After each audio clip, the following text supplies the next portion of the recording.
Hi everybody, welcome to my channel. This week is going to be a little bit different than what I've been doing the last 2 weeks. There are definitely funny sides to real estate for sure.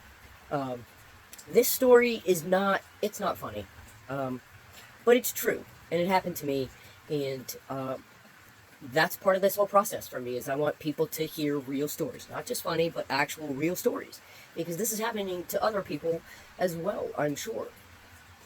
This was last year. I was so excited. I had my first in-person buyer consultation, and I nailed it. I got her to sign the papers right then and there, uploaded everything. We got started the next month looking for houses. She had great credit.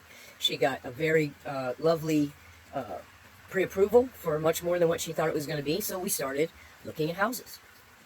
This was about 45 minutes away from my house, so I made, plans where we did between 4 and 6 houses each time we went. And it would sometimes be a Saturday, sometimes be a Sunday, sometimes be both Saturday and Sunday. She was on a tight timeline because she was a foreclosure. She was an eligible buyer. So we started looking.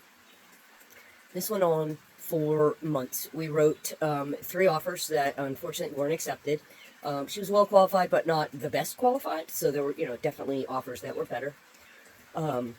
And at one point during this process, we had seen a house. She called me like in a panic and said, I really want to see this house. I know we're not scheduled to see anything today. Can you come down and show this to me? It just came on the market.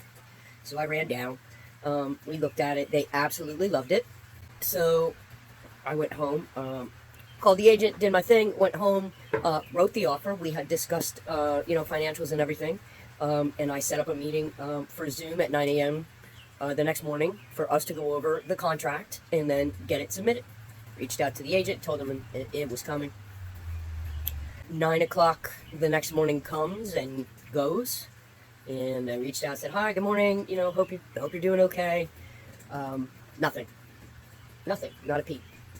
I called, nothing. So I gave it a few hours, call again, nothing. Okay, maybe she's freaking out. She's a little bit, goofy anyway, so maybe she's freaking out, right? It's a big deal, I understand it. So I waited. I didn't hear anything from her, so like 9 o'clock that night, I sent an email saying, hey, I'm sorry that I missed you. Give me a call when you're ready, and we can talk about what our next steps are, etc., etc. 10 days go by without a peep. 10 days. No, she didn't answer the emails, she didn't answer the phone, she didn't answer the text. And then in the middle of the night, I get a message.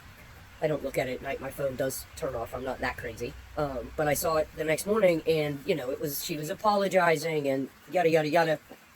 I'm a new agent, I'm not gonna fuss about it, I'm gonna pick up the pieces and keep going. So that's exactly what I did. So she freaked out. That was the whole thing. She was worried about the payment, so we adjusted what her budget was going to look like. We started looking at those houses. Fast forward to September 12th of last year, when we were supposed to be at closing for a house that we had seen. She was out of time, and this was our 67th house. Yeah, I'm going to say it again. 67. Don't be Steph. Don't do that. That's ridiculous. I should have cut it off. But anyway, that's a side note. There was a personal lien against her, not her property, not against her person, for unpaid HOA fees that were $35 a year, or $350, and she owed $11,000. Seller was willing to help her out, give her the money that was needed to make this thing go through. The day for closing comes and goes. She doesn't show up. No conversation with her. I had to reach out to the lender multiple times to get a hold of her, and she would tell him things, and he would relay things to me, and then she would say she was going to call, and she would never call. She wouldn't answer. I spoke to my broker. The whole thing. It's been a nightmare. And then she had cojones enough to have her lawyer try to reach out to me a couple of months ago, and she left a message, and so I called her back, and I left a message as well. It's a really good lesson to learn that from May to September, I showed a client 67 houses. At what point would you have said, okay, that's enough? What's your number?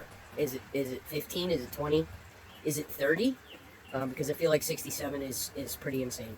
So that's a true story. Not a great story, not a funny story, but definitely true. One that I tell my students, because really, don't figure out what your number is well before I figured out mine. Please, 67 is, those are moments of your life you're not going to get back. Use it wisely. Okay, if you liked this, please hit that like button and subscribe, and I'll talk to you next week.